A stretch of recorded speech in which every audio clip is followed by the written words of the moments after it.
नमस्कार दोस्तों, national news today में आपका स्वागत है और मैं हूं पीएस परिहार। आइए शुरू करते हैं और देख लेते हैं कि आज के लगभग सभी समाचार पत्रों की प्रमुख सूचनाएं कौन-कौन सी हैं। सबसे पहले देखते हैं जनसत्ता में। वैसे सभी समाचार पत्रों की आज की जो प्रमुख हेडलाइंस है वो किसान आंदोलन को लेकर के हैं। तकरार अभी भी जारी है। लिखा है गाजीपुर में निषेधाज्ञा और भारी तैनाती, तनाव, टिकरी बॉर्डर पर भारी पुलिस बल, बुराड़ी मैदान खाली कराया गया, सिंधु बॉर्डर पर आंदोलनकारियों के खिलाफ प्रदर्शन, तंबुओं से बिजली और पानी का कनेक्शन काट दिया गया है और वहां पर भारी पुलिस तैनात कर दी गई है। और जो कुछ किसान नेता हैं, चूंकि 26 जनवरी को गणतंत्र दिवस के मौके पर वहां दिल्ली में लाल किले के आसपास काफ़ी हिंसा हुई थी और उसके बाद टिकैत योगेंद्र यादव सहित 37 किसान नेताओं के खिलाफ लुक आउट नोटिस भी जारी कर दी गई है दिल्ली पुलिस की तरफ से।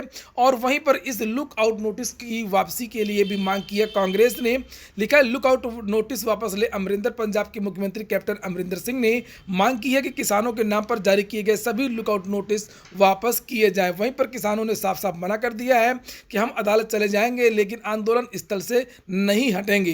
लिखा गाजीपुर बॉर्डर खाली कराने की कोशिशों के बीच भारतीय किसान यूनियन के नेता राकेश टिकैत ने आंदोलन स्थल छोड़कर जाने से इनकार कर दिया क्योंकि इन लोगों को नोटिस दी गई है और कहा गया है कि जल्द से जल्द जो आंदोलन स्थल है वो खाली कर दिया जाए। वहीं पर पुलिस भी अपनी कार्रवाई कर रही है। लिखा उपद्रवियों के खिलाफ यूएपीए और राजद्रोह के मामले, गणतंत्र दिवस के मौके पर राजधानी के विभिन्न इलाकों और लाल किले पर हुई हिंसा के मामले में दिल्ली पुलिस की विशेष शाखा ने गैर कानूनी गतिविधियां अधिनियम के तहत मामला दर्ज कर लिया है।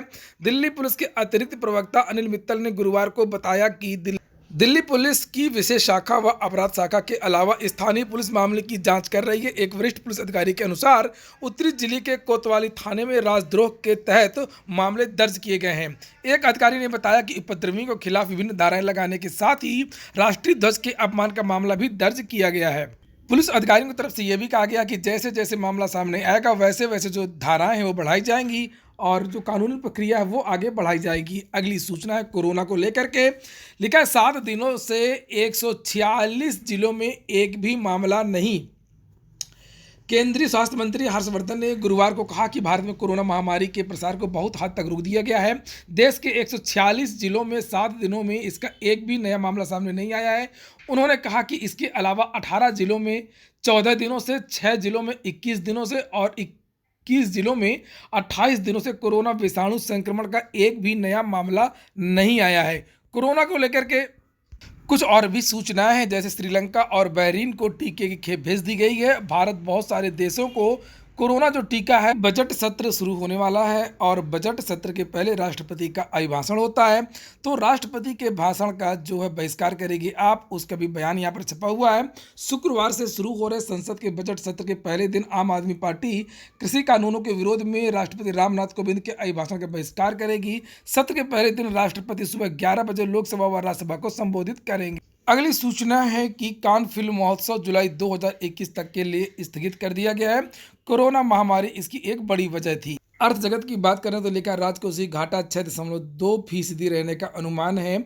अगले सप्ताह पेश होने वाले बजट में राजकोषीय घाटे को काबू में रखने पर बहुत ज़्यादा जोर के बजाय अर्थव्यवस्था को पटरी पर लाने के उपाय पर ज़्यादा ध्यान देना होगा। 2021-22 में 6.2%, जबकि इस साल 7% के रहने का अनुमान है। इंडिया रेटिंग्स की रिपोर्ट में यही कहा गया है। अगली सूचना है हिंदुस्तान समाचार पत्र की, जिसमें लिखा हुआ है कि यूपी की झांकी को प्रथम पुरस्कार से पर्यटन बढ़ेगा। गणतंत्र दिवस में जो झांकियों का प्रदर्शन हुआ था अलग अलग राज्यों की, उसमें यूपी की तरफ से राम मंदिर और अयोध्या की झांकी दिखाई गई थी, जिसको प्रथम पुरस्कार दिया गया है। यहाँ पर लिखा कि मुख्यमंत्री योगी आदित्यनाथ ने गणतंत्र दिवस पर निकली यूपी की झांकी को पहला पुरस्कार मिलने पर यूपी की जनता को बधाई देते हुए कहा कि हमारे प्रदेश की सांस्कृतिक विरासत अत्यंत समृद्ध है और राष्ट्रीय राजधानी में उत्तर प्रदेश की झांकी को प्रथम पुरस्कार से राज्य के सांस्कृतिक एवं पर्यटन को प्रोत्साहन मिलेगा। 10वीं और 12वीं की जो परीक्षा है वो 2 फरवरी को होंगी। और लिखा है कि मनरेगा में 46,000 नए कर्मियों की भी तैनाती होगी। उत्तर प्रदेश लोक सेवा आयोग की परीक्षा पीसीएस 2019 के साक्षात्कार हो रहे हैं, उसको लेकर के भी समाचार पत्रों में ये सूचना है किस किस तरीके के प्रश्न पूछे गए हैं। जैसे कि अगर आप दिल्ली के पुलिस कमिश्नर होते तो क्या करते, 13वीं सिर्फ भारत में ही क्यों होती है, वैक्सीन को लेकर के जो अफवाह है उसको दूर कैसे करेंगे। डीएलएड बीटीसी का जो परिणाम है वो कल जारी कर दिया गया। लिखा है, सचिव परीक्षा नियामक प्राधिकारी की ओर से गुरुवार देर रात डीएलएड 2013-15 डीएलएड 18 का जो परिणाम है वो घोषित कर दिया गया।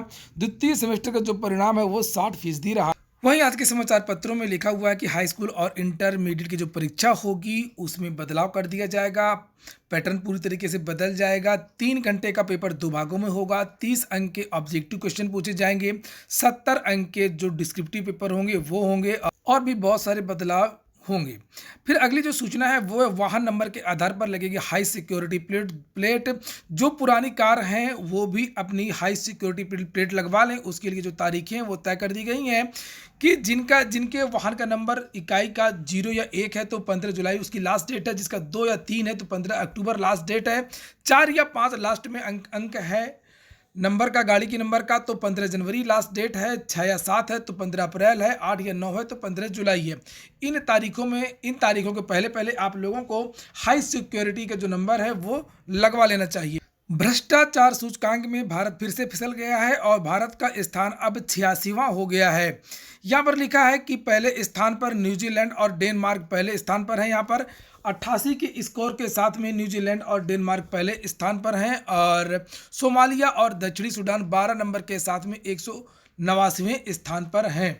तो ये भी किसी प्रतियोगी परीक्षा में पूछा जा सकता है। तो ये हो गई आज की समाचार पत्रों की प्रमुख हेडलाइंस। वीडियो आपको कैसा लगा अवश्य बताएं। पूरा वीडियो सुनने के लिए बहुत बहुत धन्यवाद।